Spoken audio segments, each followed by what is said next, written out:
Gusto mo pa mag-share?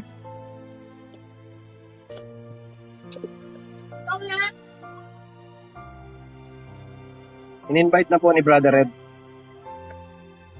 Sige po, ako na po. Sige po. Thank you. So, magandang hapon po sa lahat. Yung akin naman ang nakikita ko dito, unang-una, merong two things, no, na merong ituturo sa atin dito. Yung isa yung being self-righteous, who look down on other people. Pangalawa is yung humble himself or modesty, no? Pagiging modesty. At dito sa Luke chapter 18, ito ay hindi ito kwento ng Pariseo o ng tax collector. Ito po ay kwento ni Jesus na nagbibigay ng representation sa dalawang karakter ng tao. Yung isang karakter ng tao ay Pharisee. Pagka sinabi natin Pharisees, ito yung mga yung nandun sa mga templo na nagtuturo at alam natin na sinusunod talaga yung mga kautusan ng Diyos, mga law-abiding. Sumunod naman yung karakter ng tao dito ay inalintulad sa isang tax collector. Kasi yung tax collector, sa panahon nila noon, nila Jesus na maraming mga kwento na sila ay nangungupit, no? Nangungupit sa makatuwid, nangungupit sila ng tax ng bayan. Sa makatuwid, they are considered sinners, no? So, dalawang karakter na ibinigay sa atin dito sa Luke chapter 18. At meron akong sinulat dito ng mga aspeto, no? As I read this verse, I wrote down 4 aspects, no? Unang-una yung pagiging self-righteousness, na pagka sinabi kasing sabihin ko muna yung 4 na aspeto. Dito yung self-righteousness, tapos yung law-obedient, nakita ko rin dito. Nakita ko rin dito yung modesty, no? At pang-4 yung prayer justification. So ano yung 4 na yun? Self-righteousness, law-obedient, modesty, at prayer justification. So isa-isahin natin. Ano ba yung self-righteous? Pagka sinabi natin self-righteous, ito yung parang meron kang karakter na certain ka na you are morally superior. Alam mo yun na ginagawa natin yung ina-abide natin yung law. Pero ang totoo talaga is hindi tayo dapat mapagmalaki, no? Hindi tayo dapat mapagmalaki kasi ultimately we are not the judge of what we do. So, hindi tayo ang judge noon para sabihin natin sa sarili natin na righteous ako. At ang hindi pa maganda dito, self-righteous na tayo and then nilulook down pa natin yung ibang tao. Kaya nandyan sa pinaka-instruction ng mensahe ni Jesus ay ibinibigay sa mga tao masyado silang confident sa sarili nilang righteousness and look down on everyone else. Mapagmataas ka na, dinadown mo pa yung mga ibang taong hindi gumagawa or sumusunod sa kautusan ng Diyos. So, yun yung unang aspeto na nakita ko dito. Pangalawang aspeto yung pagiging law-obedient. Kasi mapansin natin dito, when the Pharisee prayed, sinabi niya na hindi daw siya katulad ng ibang tao na robbers, ibig sabihin hindi siya nagnanakaw, evildoers, ibig sabihin hindi siya gumagawa ng mga evilness or kasamaan, adulterers, ibig sabihin hindi siya nagko-commit ng adultery, or even like the tax collector, kasi nga tax collector at the time is considered a sinner dahil nga nangungupit, no? At sinabi din dito, I fast twice a week and give a tenth of all I get. So, kapag i-note down natin to, these are various laws that given to us by God. No, and including I give a tenth of all I get. In other words, lahat ng ito ay sinusunod ng isang karakter ng Pariseo, no? At dahil sa pagsunod niya sa mga kautusan ng Diyos, nagkaroon siya ng self-righteousness, at hindi lang self-righteousness, nilulook down pa niya yung mga sinners. No? So yan yung law obedient. Pangatlong aspeto naman ay modesty. No? Bakit modesty? When we talk about modesty, it talks about the quality of state of being, alam mo yung yung masyado kang humble sa sarili mo, na kahit sinusunod mo yung kautusan ng Diyos, hindi mo ito pinagmamalaki. Hindi mo ito pinagsisigawan. Hindi mo ito sinasabi sa ibang tao.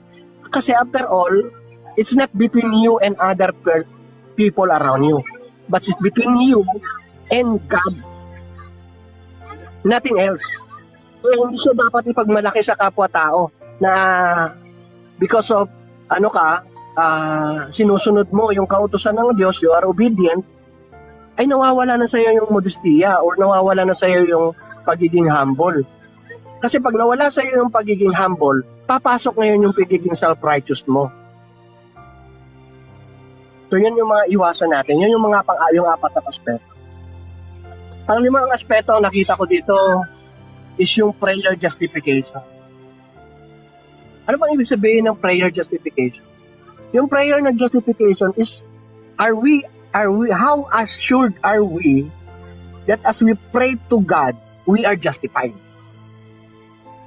Yun yung prayer justification. How sure are we that as we pray to God, we are justified? So, when we offer our prayers to God, see to it na hindi tayo nakakalamang ng kapwa.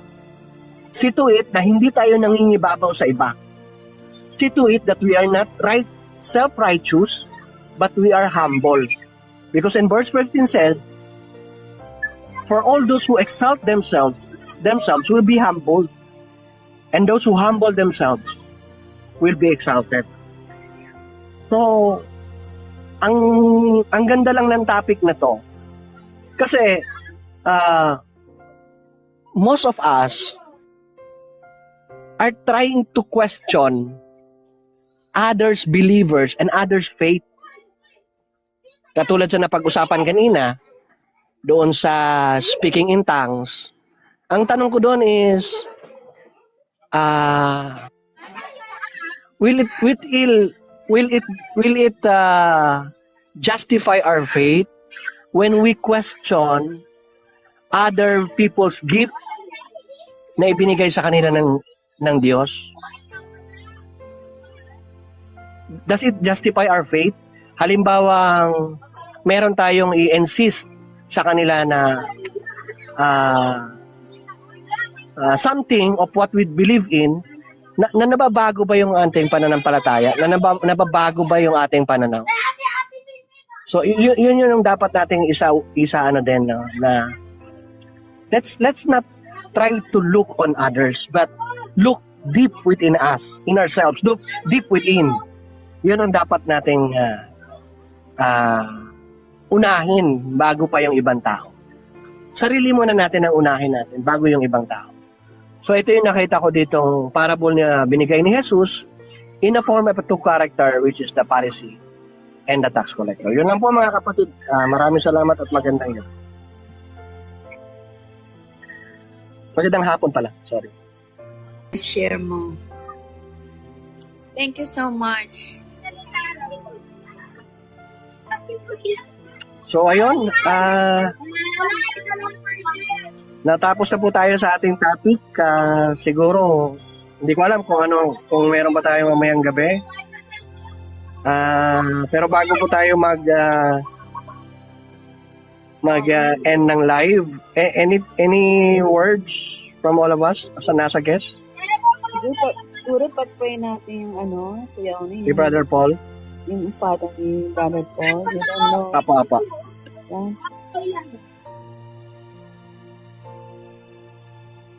Kay Brother Paul. Yung father niya nasa nasa hospital daw ata.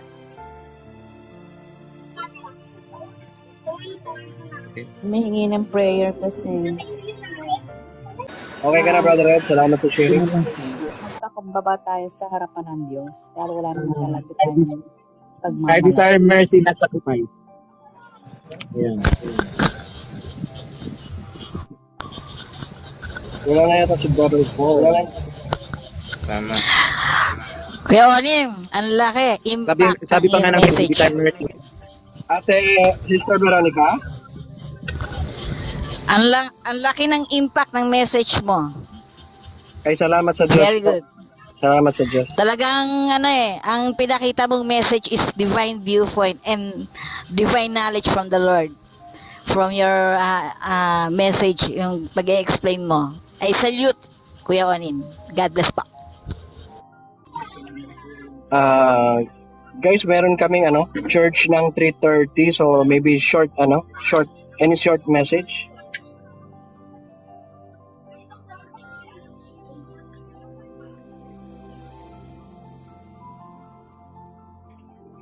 Wala na po. Pag-pray po natin yung father ni Brother Paul. Sige. Okay lang ba? Okay, Kuya Onin, pangunahan mo. Sige. Medyo maingay dito. Let's put ourselves into the presence of our Almighty Father God.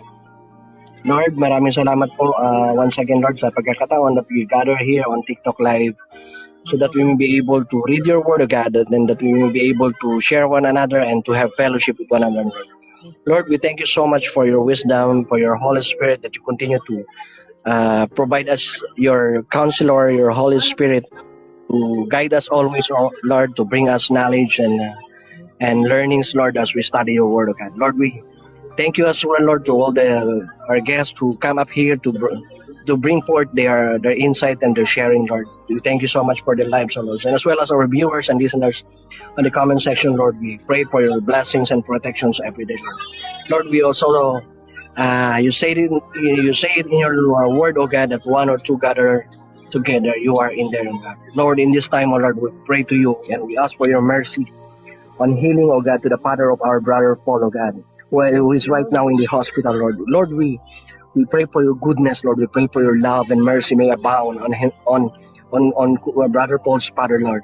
Now, whatever it is, whatever sickness that he is dwelling right now, Lord, we pray for healing, oh God, and your Holy Spirit may touch him, oh God, and that your miracle be in him, oh God, that whatever he felt something bad about itself, it's the physical, Lord, it's nothing. Whatever sickness and Lord that he's dwelling right now, it's nothing compared to your love and mercy, oh God. Your Holy Spirit and your love may abound in him, oh God. That what matters most is yours, the belief and the faith of Brother Paul's father, God, that he continued to persist in loving you, God, in believing in you, God, and in keeping his faith in you, God, that you will always be there despite of whatever sicknesses, despite of whatever health conditions he is experiencing right now, Lord.